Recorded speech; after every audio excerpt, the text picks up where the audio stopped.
Bismillahirrahmanirrahim. Alhamdulillahirabbil alamin wassalatu wassalamu ala asyrafil mursalin sayyidina Maulana Muhammadin wa ala alihi washabihi ajmain. Amma ba'du. Berikut sebagai mukaddimah.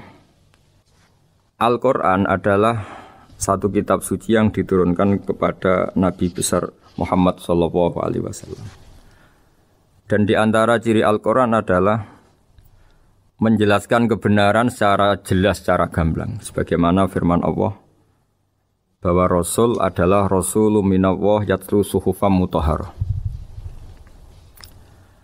Rasulullah diutus oleh Allah Subhanahu wa taala ketika penduduk Makkah sangat-sangat jauh dari kebenaran. Mereka adalah penyembah berhala yang dikira sebagai Tuhan, dan jumlahnya Tuhan-Tuhan itu banyak sekali.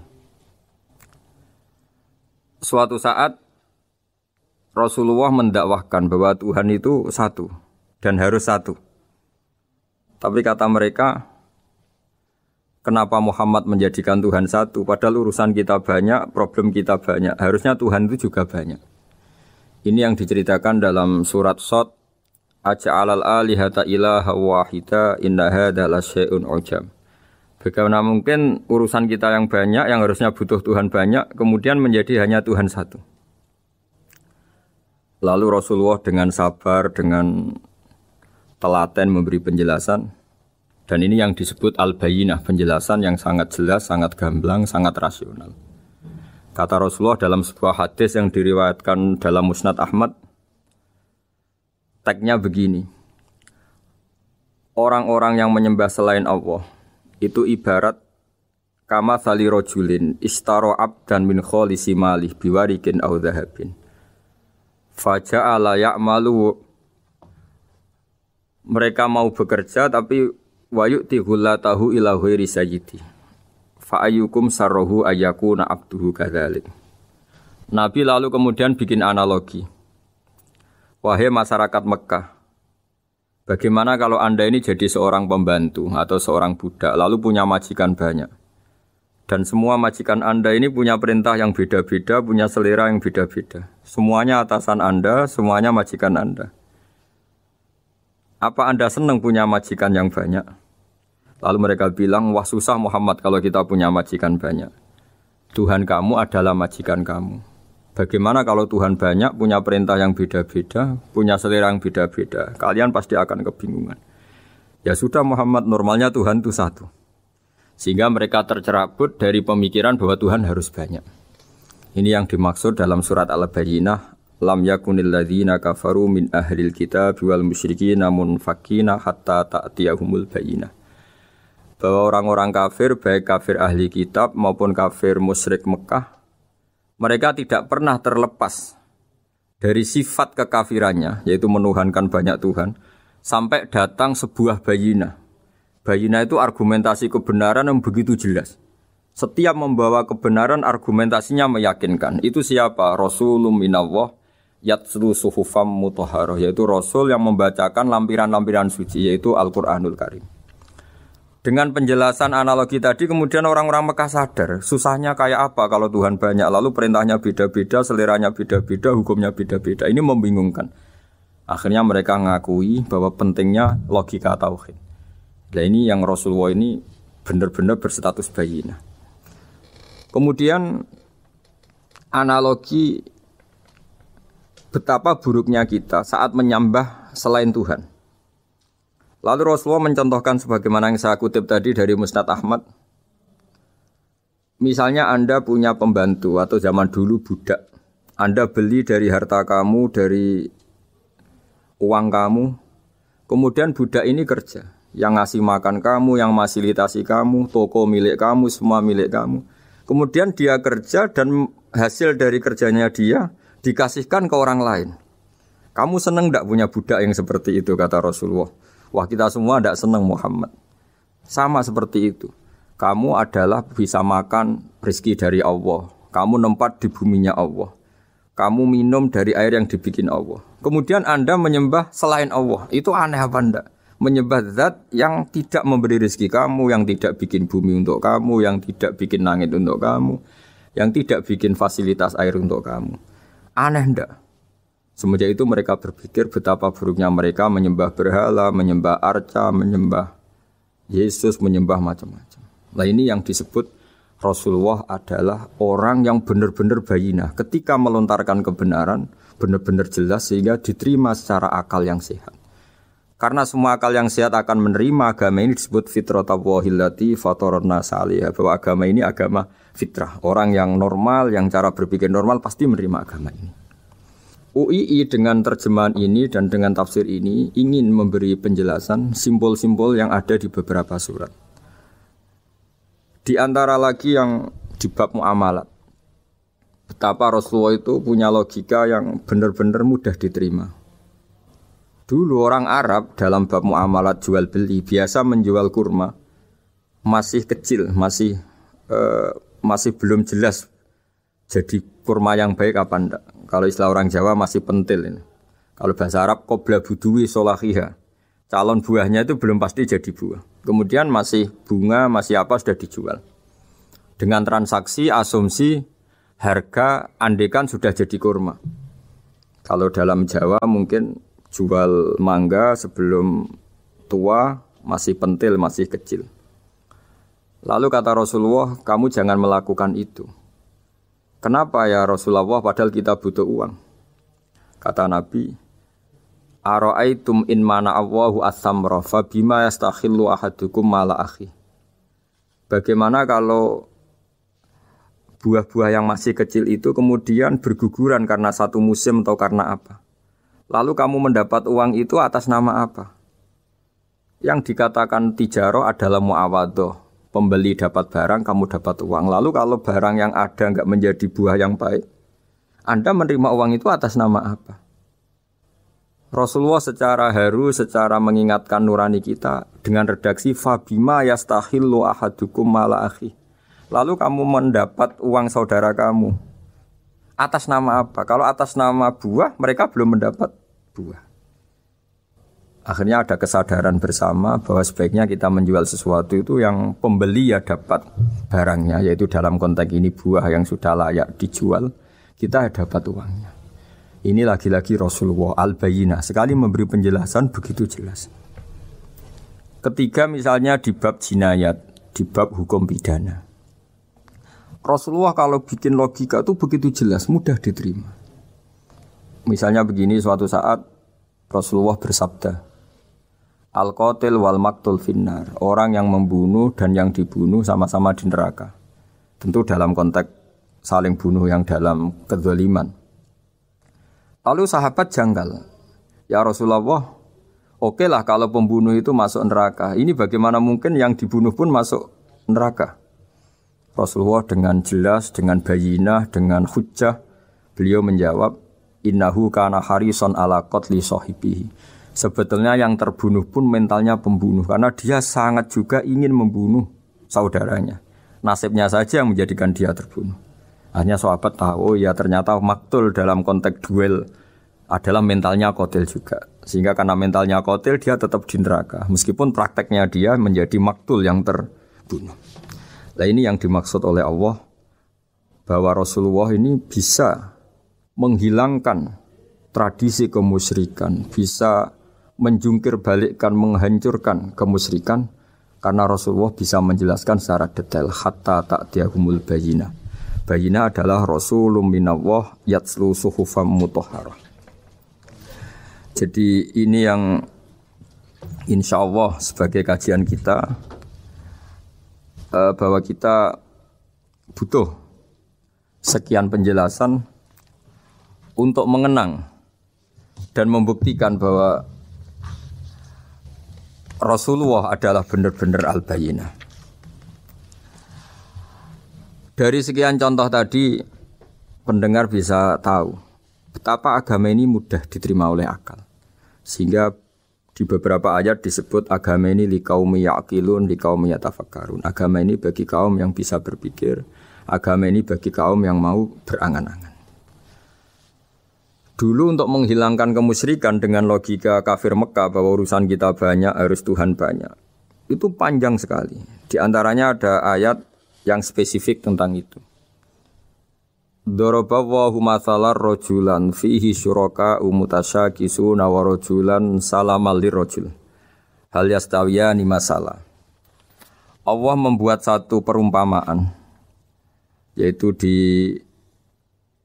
surat Daraballahu mathalan rajulan fihi syuraka di surat Zumar ayat 29.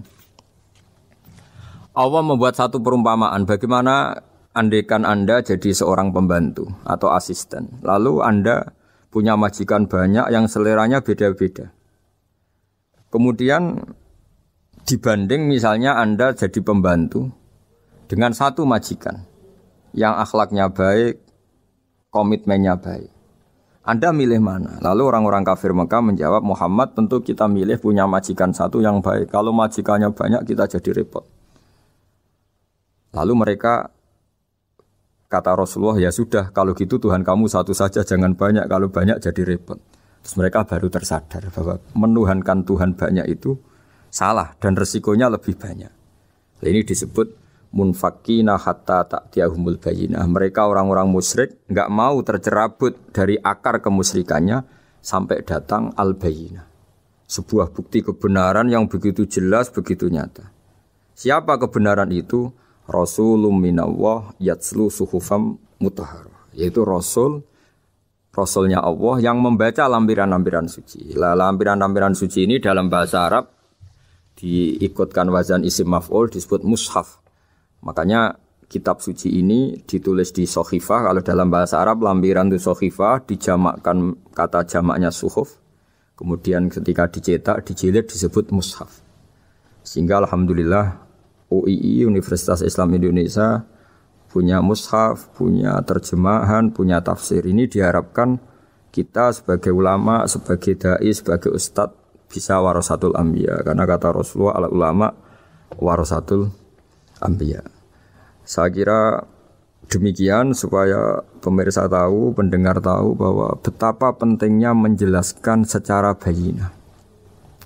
Ini penting sekali karena sekarang pikiran di dunia itu macam-macam dan kita butuh energi untuk mengungkap lagi intisari-intisari dari sesuatu yang digulirkan atau dibahas Al-Quranul Karim. Sehingga Al-Quran ini benar-benar jadi ibrah, jadi teladan bagi kita semua. Jangan sampai karena kita lupa mengkaji Al-Quran sehingga hukum-hukum Al-Quran menjadi mandek. Kita harus terus mensosialisasikan supaya Quran ini hidup. Caranya gimana? Masyarakat dirangsang supaya tahu al-bayyinah. Contoh yang terakhir sebelum menutup perjumpaan kali ini, misalnya dulu orang kafir Mekah itu janggal karena mereka juga punya kajian bahwa Nabi itu bersyarat harus turunan dari bangsa Israel. Karena semua Nabi itu pasti turunan Nabi Ibrahim. Yaitu Nabi Ibrahim punya anak yang bernama Ishak. Ishak punya anak yang bernama Yakub. Yakub ini yang nanti punya anak Yusuf, sehingga Yusuf bin Yakub bin Ishak bin Ibrahim. Ketika nabi-nabi ini hidup di Palestina, di Yerusalem, itu kayak jadi aturan bahwa nabi itu harus turunan Bani Israel. Sehingga ketika orang-orang kafir Mekah dari kelompok ahli kitab,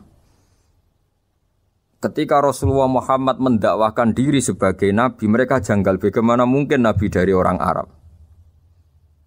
Nabi itu harusnya orang Yerusalem atau orang Palestina.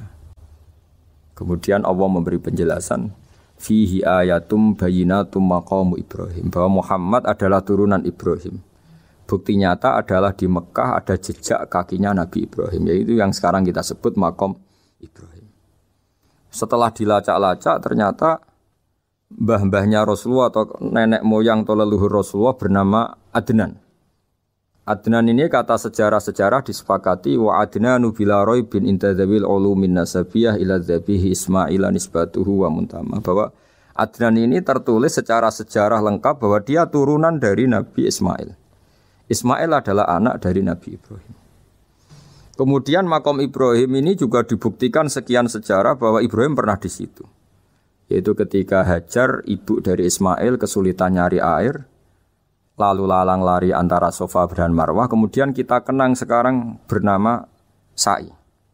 Kemudian dekat Ka'bah ada namanya Hijir Ismail. Karena dulu Jadi kamarnya Nabi Ismail, hijr, hujro itu kamar atau ruang khusus untuk Nabi Ismail. Sehingga jelas sekali bahwa Ibrahim, Ismail, Hajar pernah hidup di Mekah. Lalu lagi-lagi orang kafir Mekah yang dari kelompok ahli kitab sadar bahwa Muhammad jadi Nabi layak karena dia juga turunan dari Ibrahim alaihis salam. Ini yang disebut fihi ayatum bayyinatum maqam Ibrahim, bahwa di kawasan Mekah, kawasan Bakkah atau kawasan Hijaz jelas sekali ada jejak-jejak Nabi Ibrahim. Lagi-lagi ini bayina. Nah, bayina ini yang bisa menghilangkan sifat kemusyrikan, sifat kekufuran. Karena lewat penjelasan yang panjang ini, kemudian benar-benar diketahui bahwa Muhammad jadi Nabi itu sah. Karena dari segi dakwahnya benar, perilakunya benar, hujahnya benar. Sekarang dari segi nasab juga benar, karena beliau termasuk keturunan dari Nabi Ibrahim alaihissalam lewat jalur Ismail. Ini penting kita ketahui dan perlu kita kaji supaya istilah-istilah di Al-Quran kita tahu. Makanya banyak istilah di Al-Quran, misalnya wattaba'tu millata abai, kita ngikuti agama leluhur kami. Di situ disebut ada Ibrahim, ada Ishak, ada Ismail, ada Yakub. Kenapa demikian pendengar? Bahwa karena agama ini butuh tradisi. Dan tradisi ini menjadi komunitas sosial. Sehingga ketika tradisi ini sudah mantap, insya Allah lewat kebenaran agama ini akan menyingkirkan kemusyrikan. Contoh paling mudah begini, Nabi itu melarang orang menyembah batu. Tapi kemudian dalam tradisi Islam sendiri ada orang sholat kemudian sujud. Yang secara zahir sujud itu mencium batu atau mencium masjid tempat kita sujud. Apalagi kita mencium Hajar Aswad. Secara kasat mata seakan-akan kita ini menghormati betul Hajar Aswad. Sehingga orang kafir mencibir. Muhammad itu tuh aneh. Dia melarang kita menyembah batu tapi dia sendiri mencium Hajar Aswad seperti itu. Dia sendiri menyembah batu. Orang kalau sujud seakan-akan seperti itu.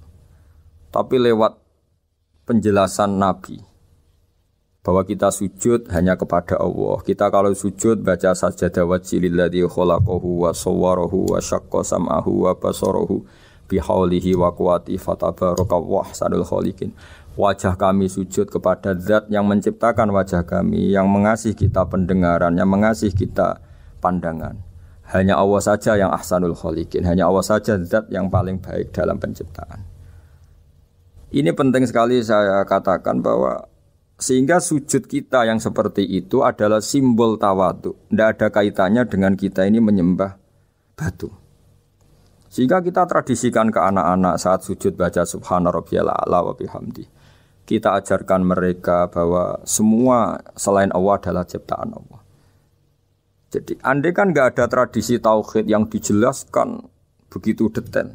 Saat kita haji bilang labbaik Allahumma labbaik, labbaik la syarika laka labbaik. Innal hamda wan ni'mata laka wal mulka la syarika lak. Ya. Setiap kita haji mengitari Hajar Aswad kita bilang nikmat semua dari Allah. Enggak ada syarik bagi Allah, enggak ada mitra bagi Allah, enggak ada sekutu bagi Allah. Sehingga karena ini kita maklumatkan, kita kumandangkan, meskipun umat Islam itu mencium Ka'bah, mencium Hajar Aswad, enggak akan disalahfahami ini bentuk penuhanan kepada Hajar Aswad atau kepada Ka'bah. Karena kita ungkapkan innal hamda wan ni'mata laka wal mulka la syarika lak, enggak ada syirik, enggak ada mitra bagi Allah. Sehingga dari sekian talbiyahnya Rasulullah kita tahu ini bentuk pemaklumatan tauhid. Bahwa tauhid harus dikumandangkan lewat kalimat-kalimat thayyibah, lewat pemikiran-pemikiran logika hujjah bahwa Tuhan pasti satu dan yang jadi Tuhan hanya Allah Subhanahu wa taala. Karena andekan ini tidak dikumandangkan, kemudian ada ritual yang secara lahir kasat mata nyium Hajar Aswad, nanti seperti tuduhannya orang kafir bahwa Islam itu aneh melarang menyembah batu, tapi nyatanya ada ritual mencium batu. Tapi sebab itu tidak menjadi aneh ketika Imam Bukhari termasuk rawi besar, termasuk hadis sahih yang meriwayatkan Sayyidina Umar atau Umar radhiyallahu anhu, itu setiap mencium Hajar Aswad beliau berkomentar, saya tahu betul kamu hanya batu, la tadurru wa la tanfa, tidak memberi madarat, tidak memberi manfaat. Kalau saja saya tidak melihat Rasulullah mencium kamu, maka saya tidak mau mencium kamu. Dulu di era itu ada momentumnya. Kenapa sih Umar radhiyallahu anhu atau sahabat Umar susah-susah memberi penjelasan seperti itu karena dulu masih ada salah paham bahwa mencium batu itu identik dengan misalnya menuhankan batu atau mendewa-dewakan batu. Sehingga Umar berutuh memberi penjelasan. Sayyidina Umar memberi begitu penjelasan detail bahwa kamu hanya batu yang tidak mandoroti, tidak manfaati. Tapi secara tradisi sunnah Rasul kamu dicium, ya saya ikut mencium. Ini penting sekali penjelasan-penjelasan seperti ini, maklumat-maklumat seperti labbaik Allahumma labbaik, sehingga semua ritual Muslim tidak disangka atau tidak disalahfahami sebagai pemuja materi. Lagi-lagi penjelasan yang detail ini disebut al-bayyinah rasulun minallah yatslu suhufam mutahharah. Kemudian ayat berikutnya disebut fiha kutubun qayyimah, bahwa dalam kitab suci Al-Qur'an itu banyak aturan-aturan atau catatan-catatan yang begitu lurus, begitu benar. Tentu karena kita ini orang Indonesia yang kalau mengakses langsung bahasa Arab mungkin kita masalah, sehingga alhamdulillah Universitas Islam Indonesia menerbitkan seri terjemah juga seri tafsir, dan sekarang dibantu lewat acara ini kita berusaha atau membantu para pendengar untuk lebih memahami lebih jauh. Saya kira demikian. Mohon maaf kalau ada kesalahan. Assalamualaikum warahmatullahi wabarakatuh.